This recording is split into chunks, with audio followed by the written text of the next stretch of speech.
بسم اللہ الرحمن الرحیم۔ السلام علیکم ناظرین، آپ دیکھ رہے ہیں پروگرام حقائق، میں ہوں آپ کے ساتھ فائزہ شیرازی۔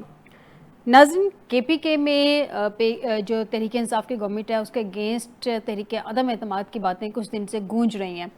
حکومتی موقف اس پہ سامنے نہیں کھل کے آیا تھا، آج حکومتی موقف بھی اس پہ کھل کے سامنے آ گیا ہے۔ عرفان صدیقی صاحب ہیں، انہوں نے کہا ہے کہ کے پی میں عدم اعتماد کی تجویز زیر بحث نہیں ہے، صوبے کو بحران میں ڈالنے کا کام نہیں کریں گے۔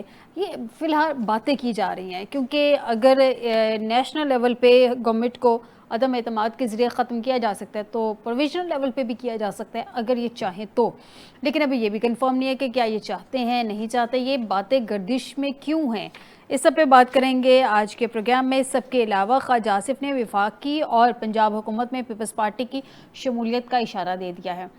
کیا یہ واقعی پیپلز پارٹی شامل ہونے جا رہی ہے؟ جبکہ یہ پہلی دفعہ نہیں ہوا، اس سے پہلے بھی بارہا جو ہے موجودہ گورنمنٹ کی طرف سے پیپلز پارٹی کو کہا گیا ہے کہ آپ وزارتیں لیں، لیکن چونکہ پیپلز پارٹی کے پاس آئینی عہدے موجود ہیں تو وزارتوں کی طرف کچھ جا نہیں رہی ہے۔ وہ چاہ رہے ہیں کہ سولو فلائٹ جو پیپلز پارٹی کا ورژن رہا ہے ماضی میں کچھ عرصہ پہلے تک، کہ سولو فلائٹ میں جائے تاکہ ڈیسیژن میکنگ یہ لوگ کر سکیں، بہتری کی طرف جا سکیں۔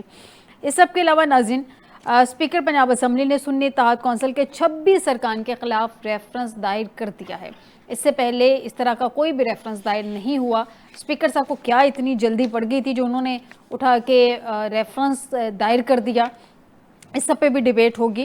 اس سب کے علاوہ گورنر خیبر پختونخوا نے بھی وہ خیر بات چیت میں تو وہ کافی اوپن ہی ہوتے ہیں، اور جس طرح سے ان کا الفاظ کا چناؤ ہوتا ہے وہ بھی خاصا ان کی انداز کے مطابق ہی ہوتا ہے، لیکن انہوں نے بھی کہہ دیا کہ گورنر خیبر پختونخوا کی میری حکومت گرانے کی حیثیت نہیں ہے۔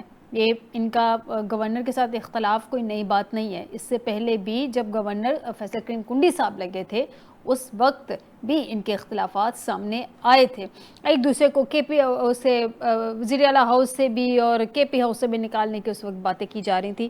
بہرحال ایک دفعہ پھر یہ تنازع کھل کے سامنے آ گیا ہے۔ بات کرتے ہیں آج کے پروگرام میں۔ آپ کو بتائیں کہ ہمیں اسٹوڈیو میں جوائن کیا ہے جاوید اختر صاحب ہیں، سینئر رہنما ہیں پیپلز پارٹی کے، بہت شکریہ جاوید صاحب آپ کا ہمیں جوائن کرنے کے لیے۔ عامر قریشی صاحب ہیں، سینئر رہنما ہیں تحریک انصاف کے، بہت شکریہ عامر صاحب آپ کا ہمیں جوائن کرنے کے لیے۔ ہمیں جوائن کیا ہے بریگیڈیئر ریٹائرڈ لیاقت علی طور صاحب ہیں، سینئر انالسٹ ہیں، بہت شکریہ بریگیڈیئر صاحب آپ کا ہمیں جوائن کرنے کے لیے۔ سب سے پہلے ذرا شارٹلی پیپلز پارٹی کی ذرا موو لے لیں کہ وہ کیا کرنا چاہ رہے ہیں بریگیڈیئر صاحب، اس کے بعد میں آپ کی طرف آتی ہوں۔ جاوید صاحب، پیپلز پارٹی کوئی رکھتی ہے ایسا پلان جیسے کہ خواجہ آصف صاحب نے کہا ہے؟ بسم اللہ الرحمن الرحیم، شکریہ فائزہ صاحبہ۔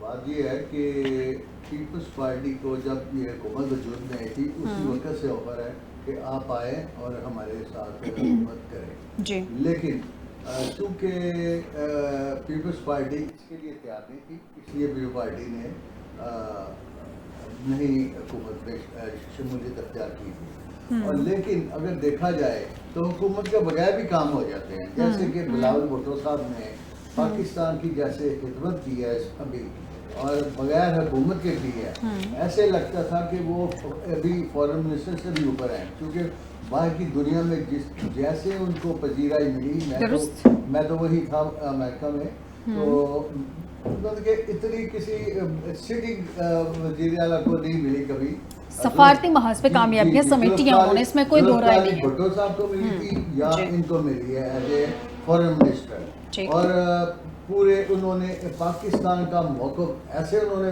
کیا ہے کہ پاکستان کو کوئی بندہ وہاں برا نہیں کہہ سکتا، یہ سارا انڈیا کے خلاف یہ بات گئی ہے۔ انڈیا کا جو وہ ششی تھروٹ کا وہ تھا وفد، وہ بالکل اس کی وہ ویلیو بھی نہیں، بلاول صاحب نے اس کی ویلیو ہی نہیں کچھ چھوڑی تھی، اور وہاں پر وہ جتنا انہوں نے میڈیا میں جا کے بات کی، مختلف فورم پہ جا کے بات کی، ٹی وی چینلوں میں کہا انہوں نے کہ جی پاکستان میں اگر جو دہشت گردی ہو رہی ہے وہ یہ انڈیا کے وہاں ہے، کلبھوشن سنگھ کا انہوں نے بار بار وہاں ذکر کیا کہ وہ ان کو لانچ کیا گیا تھا اس کو، اور وہ ہماری کسٹڈی میں ہے، اور اس نے ایکسیپٹ کیا کہ میں نے پاکستان میں دہشت گردی کروائی، یہ باقاعدہ انڈیا کی اسٹیٹ ٹیررزم کو پروموٹ کیا گیا پاکستان میں۔ تو یہ چیزیں بلاول صاحب کی وجہ سے پاکستان کے اوپر جو بار بار الزام آتا تھا ٹیررزم کا، یہ چلا گیا ان کے اوپر، انڈیا کے اوپر۔ اب اس کا نتیجہ یہ نکلا ہے کہ پاکستان ابھی جو کوئی کل وہ جو کانفرنس ہوئی ہے کون سی ہے انڈیا نے کوارڈ ممالک کا، ہاں جی انڈیا نے اس میں پاکستان کی نام دہشت گردی کے نام لینے G7 کی بات کر رہے ہیں جی 7 ان کی ضرورت نہیں کہ پاکستان کا نام لے سکے، چونکہ ان کی جو ڈپلومیسی تھی، جو انہوں نے وہاں محنت سے کام کیا بلاول صاحب نے، وہ اس کی یہ ساری وجوہات تھی اور پاکستان کا آج نام لیکن انڈیا نے وہ بیانیہ مسترد بھی تو کر دی ہے نا. اب G7 تو خیر پہلے تھا، ابھی اب کوارڈ ممالک کی بات کر رہے ہیں جس میں بھارت، امریکہ، جاپان، آسٹریلیا، اس کی بات کر رہے ہیں نا ابھی آپ. یہ جو ابھی کل ہوئی ہے جی بالکل ایسے ہی واشنگٹن میں. جی ہاں بالکل. تو یہ ساری چیزیں انہوں نے بہت اچھے بڑے احسن انداز سے کی ہے کہ میں کہتا ہوں کہ اتنی جو عمر کے ان کی دیکھیں اور جو ان کی مدبرانہ جو سوچ تھی، جو ان کی موومنٹ تھی وہاں، وہ ایسے لگتی تھی کوئی کسی وہ انڈیا کے بہت پرانے کسی سیاستدان کی ہے، اور انہوں نے یہ چیزیں اپنا منوایا کہ پاکستان اس میں کسی بھی غلط کام میں، کہ پاکستان ایک مظلوم اسٹیٹ ہے، پاکستان ٹیررزم کا شکار ہو رہا ہے، اور یہی وجہ ہے کہ میرا خیال ہے کہ آج پاکستان سرخ ہو چکا ہے پوری دنیا میں. تو بغیر اس کے بھی اپنا ہم کام کر سکتے ہیں اس کے بغیر بھی، یعنی کہ آپ کہہ رہے ہیں کہ آپ کا بھی کوئی پلان نہیں ہے گورنمنٹ میں شامل ہونے کا؟ ابھی تک تو کوئی. بریگیڈیئر صاحب سے جانتے ہیں. بریگیڈیئر صاحب، پیپلز پارٹی کو بارہا ہم نے دیکھا جب یہ گورنمنٹ بنی تھی اس وقت بھی آفر تھی کہ آپ آئیں، وزارتیں جو ہے وہ بھی آپ لے لیں اور مل بانٹ کے گورنمنٹ چلاتے ہیں، لیکن انہوں نے آئینی عہدے لینا زیادہ مناسب سمجھا اور انہوں نے وزارتوں کے چکروں میں نہیں وہ پڑے. ابھی بھی جو خواجہ آصف صاحب جو کہہ رہے ہیں وہ اندیا دے رہے ہیں کہ پیپلز پارٹی شامل ہو سکتی ہے. کچھ ٹیکنوکریٹس کی بھی سسٹم کی باتیں کی جا رہی ہیں کہ شاید کوئی ٹیکنوکریٹ بھی آنے والے دنوں میں کوئی سسٹم آئے گا. کیا دیکھ رہے ہیں ملے جلے حالات کیا آنے والے؟ یہی گورنمنٹ کنٹینیو کرے گی یا کچھ رد و بدل بھی ہوتا دکھائی دے رہا ہے آپ کو؟ بسم اللہ الرحمن الرحیم. دیکھیے پاکستان کے حالات اس وقت کافی، جسے کہا جاتا ہے نا انگریزی میں کہ فلکس میں سچویشن ہے، اور خاص طور پہ جو ابھی فیصلہ آیا ہے سپریم کورٹ کا مخصوص نشستوں کے بارے میں، اس سے صورتحال جو ہے وہ نازک ہے. اگر سیاستدان اس کو بردباری اور تحمل سے لے کر نہ چلے ملک کو، تو اس سے بگاڑ پیدا ہو سکتا ہے. میں سمجھتا ہوں اس وقت جو دو بڑی سیاسی پارٹیاں ہماری ہیں، پیپلز پارٹی اور مسلم لیگ نون، ان کو ملک کے معاملات تدبر اور تحمل سے چلانے کا تجربہ بھی ہے اور استعداد بھی ہے. ہم نے دیکھا کہ نئی پارٹی تحریک انصاف جب نئی آئی، اقتدار میں آئی، تو ان سے معاملات سنبھالے نہیں گئے. ٹھیک ہے. بار بار وزیر خزانہ بدلے گئے، بار بار چیئرمین IPR بدلا گیا، ملک میں قرضے بے تحاشا آ گئے اور بڑی دیگرگوں صورتحال پیدا ہو گئی، حتیٰ کہ ڈیفالٹ پر آ گئے. اور پھر جو مخالفت کرنا چاہتے تھے نئے سسٹم کی، اس وقت ان کی تو خواہش تھی کہ ڈیفالٹ ہو جائے، لیکن ڈیفالٹ نہیں ہوا. اور آج جو ورلڈ اکنامک فورم کے رپورٹس ہیں اور جو دنیا کے دوسرے معاشی صورتحال پر نظر رکھنے والے فورمز ہیں، ان سب کی رپورٹ جو ہے وہ پاکستان کے بارے میں بہت اچھی ہے. ایکسپورٹس زیادہ ہوئی ہیں، کرنٹ ڈیفیسٹ کم ہوا ہے، ٹریڈ ڈیفیسٹ کم ہوا ہے، اور فارن کرنسی ریزروز پاکستان کے 14.5 ارب ڈالر پہ پھر پہنچ گئے ہیں. تو یہ ایک صورتحال اس قسم کی ہے کہ اس کو ملک کو سنبھال کے رکھا جائے، بجائے اس میں کہ پھر اس کو اپنا تفریح اور غیر یقینی صورتحال میں دھکیل دیا جائے سیاسی رسہ کشی کی وجہ سے. تو میں سمجھتا ہوں کہ اگر پیپلز پارٹی نے فیصلہ کیا کہ جی ہم اس وقت بگاڑ نہیں پیدا کرنا چاہتے، اگرچہ ہمارے پاس استعداد ہوگی، تو میرا خیال ہے کہ یہ ایک قابل تعریف رویہ ہے، اور اس رویے کو تمام سیاستدانوں کو اپنانا چاہیے. اب دیکھیے کہ ہمارے یہاں بہت سخت دہشت گردی کا مسئلہ ہے، ہم پر دشمن ہر طریقے سے حملہ آور ہے. آئے دن ہمارے یہاں بم دھماکے ہوتے ہیں اور حملے ہوتے ہیں، جیسے مستون پہ ابھی 1 دن پہلے ہوا ہے. تو اس صورتحال کے اندر ملک کے اندر اتحاد کی ضرورت ہے، اور اتحاد کے لیے سب کو ساتھ مل کر چلنا ہوگا، اور کوشش کرنی ہوگی کہ یہ سسٹم چلے اور موجودہ حکومت جو ہے یہ اپنی مدت پوری کرے تاکہ پاکستان میں جمہوریت کا تسلسل بحال ہو۔ جی اور میرا خیال ہے کہ جو سیاستدان قریبی پوزیشن رکھتے ہیں ان کا یہی ہے، تو میرے خیال میں حکومت چلے گی۔ یعنی کہ آپ کے خیال میں یہی کنٹینیو کرے گی؟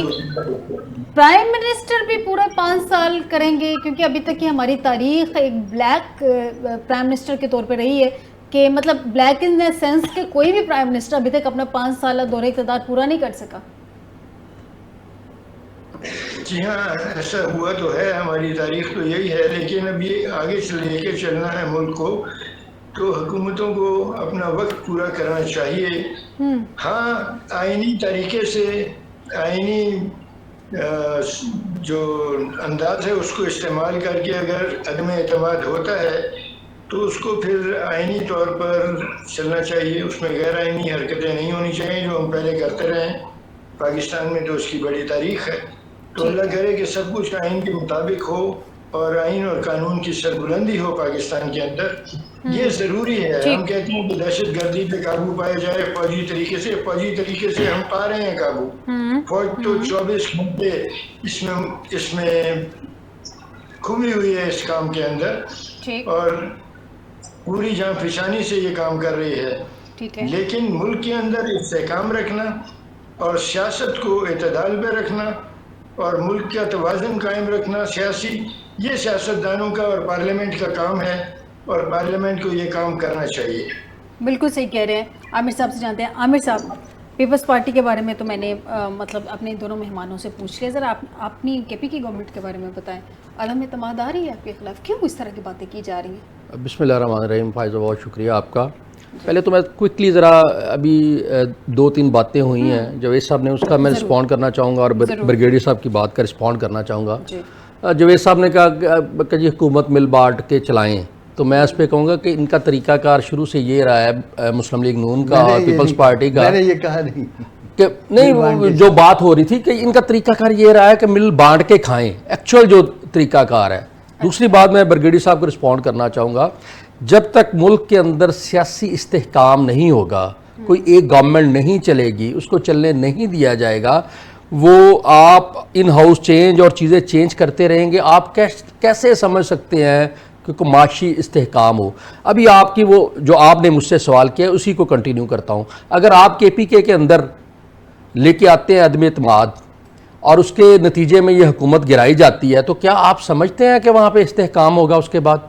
اچھا، ایک جو وہاں پہ سب سے زیادہ سیٹیں لینے والی پارٹی ہے، جس نے سب سے زیادہ وہاں پہ ووٹ لیے، حالانکہ میں یہ سمجھتا ہوں پاکستان اور یقیناً پاکستان تحریک انصاف نے 8 فروری کے الیکشن میں پورے پاکستان میں سب سے زیادہ سیٹیں جیتی، سب سے زیادہ ووٹ حاصل کیے، ٹھیک ہے جی۔ اور اگر آپ مرکز کے اندر ایسی حکومتیں بٹھائیں گے جن کے صرف 17 نمبر ہوں گے اور بعد میں ان کو سیٹیں دی جائیں گی، تو کیا آپ یہ آرٹیفیشل جو مرضی ہوتا رہے یہاں پہ استحکام آ جائے، معاشی استحکام آ جائے، یہ ملک اس طرح نہیں چلے گا۔ اچھا، بڑا مشکل ہے، اس طرح چیزیں چلنا بڑا مشکل ہے۔ تو کیا عدم اعتماد آ رہی ہے آپ کے پاس؟ میں یہ سمجھتا ہوں کہ شاید اب ان کے بس کی بات نہیں ہے جو کے پی کے، میں اسی پہ آپ کو رسپونڈ کرنے لگا ہوں۔ فائزہ دیکھیں، پنجاب کا رویہ مختلف ہے، سندھ کا رویہ مختلف ہے، اور کے پی کے کا رویہ مختلف ہے۔ جو ہمارے پختون بھائی ہیں، آپ کے پی کے اندر دیکھیں، 2013 کی ہماری گورنمنٹ، 2018 میں ہماری گورنمنٹ، اور 2025-24 میں بھی ہماری گورنمنٹ، ٹھیک ہے جی، ہیٹریک کی ہے۔ اس سے پہلے پختونوں کا ہمیشہ یہ رہا ہے کہ وہ گورنمنٹ چینج ہوتی رہی ہے، ایک دفعہ جو آ گیا اس کے بعد انہوں نے کبھی اعتماد نہیں کیا اس کے اوپر، کیونکہ وہ ڈیلیور نہیں کر سکے۔ پاکستان تحریک انصاف کی حکومت نے ڈیلیور کیا ہے۔ اگر یہ سمجھتے ہیں کہ ہمارے کچھ لوگوں کو یہ خرید کے، ڈرا کے، دھمکا کے، یا کسی بھی طرح، جو آپ نے دیکھا کہ 8 فروری کے بعد بھی ہوا اور اس کے پہلے بھی ہوا، اگر کچھ اس طرح کا کے پی کے میں ہوا، تو میں یہ سمجھتا ہوں کہ وہاں پہ اس کو سنبھالنا بڑا مشکل ہو جائے گا ان کے لیے، اس لیے کہ وہ پختون جو ہیں وہ پچھلے کئی دہائیوں سے لڑائیاں کر رہے ہیں, ان کے اندر بہت سارے مسائل ہیں, وہاں پہ دہشت گردی ہے اور چیزیں ہیں. آپ وہاں پہ اس طرح کا عمل لا کر مزید بگاڑ پیدا کریں گے, جس کی وجہ سے صوبہ تو صوبہ, میں سمجھتا ہوں ملک بھی جو ہے وہ استحکام اس میں بھی نہیں آئے گا. یعنی کہ ابھی میں تو یہ جاننا چاہ رہی ہوں کہ ابھی کوئی آپ کے پاس اس طرح کا نالج ہے, کوئی پارٹی کے اندر کوئی ڈسکشن ہوئی ہو کہ کوئی عدم اعتماد آ گیا؟ گنڈا پور صاحب بڑی باتیں کر رہے ہیں, وہ کہہ رہے ہیں جی گورنر خیبر پختونخوا کی میری حکومت گرانے کی حیثیت نہیں ہے. بالکل ایسے ہی ہے, بالکل ایسے لگایا جا سکتا ہے. وہ لگائیں گے تو پھر ایک آپ کو پتہ ہی ہے کیا حالات ہوں گے. وہ کیا دیکھیں, انہوں نے کوشش کی, دیکھیں انہوں نے حیثیت دیکھیں نا, انہوں نے اپنی چیک کی, انہوں نے کوشش کی کہ کسی طرح ہمارا بجٹ روکا جائے. بجٹ روکنے کے بعد یہ وہاں پہ فائنینشیل ایمرجنسی ڈکلیئر کر کے کچھ اس طرح بجٹ روکنے کی کوشش کی کہ نہ پیش کیا جا سکے. اچھا, اسی وجہ سے عمران خان صاحب سے ملنے نہ دیا, بانی چیئرمین سے ملنے نہ دیا گیا. تو آپ لوگوں نے تو کوشش نہیں نہ کی, آپ لوگوں نے تو ایجنسی میں آپ لوگوں نے بجٹ پاس کیا. ایسا نہیں ہے, بالکل ایسا نہیں. 30 تاریخ تک آپ لوگوں کے پاس وقت تھا, آپ لوگوں نے تو خان صاحب سے اس کے بعد ملاقات کی کوشش کی ہوگی, لیکن جو ریپورٹڈلی ہمارے سامنے, ریپورٹڈلی ایسی کوئی چیز نہیں ہے, لیکن ہمارے روز آپ کے پاس عامر صاحب 30 تاریخ تک کا وقت تھا آپ کے پاس بجٹ پاس کروانے کے لیے. ایک ہفتہ پہلے کس لیے کیا؟ ایک ہفتہ مزید انتظار کر لیتے. نہیں کیا جا سکتا نا, بہت ساری چیزیں ہیں. دیکھیں اس کے بعد پھر جو ہمارے کینڈیڈیٹس ہیں, ملاقات کے بغیر بجٹ بھی پاس ہو گیا. اس میں تو آپ کی پارٹی کے لوگ جو ہے وہ تنقید, جب آپ ان سے ملنے نہیں دیں گے, آپ بیریئر کریٹ کریں گے, خان صاحب سے ملنے نہیں دیا جائے گا, تو پھر اسی طرح کی مشکلات. آپ لوگوں نے سوچ لیا تھا نا کہ اگلے 7 دن ملاقات نہیں ہونی, تو ٹھیک ہے 7 دن کے بعد کر دیں تو آج ہی کر دوں. نہیں دیکھیں, جب آپ کو مل ہی نہیں رہا, ٹائم ہی نہیں مل رہا, کتنی دفعہ خان صاحب سے ملنے کی کوشش کی جا رہی ہے, وہ جیلر کو ریکویسٹیں کی جا رہی ہیں, گورنمنٹ کو ریکویسٹیں کی جا رہی ہیں, لیکن جب تک ان کو آرڈر نہیں ملتے اوپر سے. سر اس میں آپ ماننے, آپ کی گورنمنٹ جو ہے وہ خود تنقید کر رہی تھی, گورنمنٹ کے اندر کے لوگ, آپ کی پارٹی کے اندر کے لوگ تنقید کر رہے تھے گنڈا پور صاحب پہ, لیکن اس مجھے چھوٹی سی بریک کا کہا جا رہا ہے. ناظرین بریک سے واپس آتے ہیں.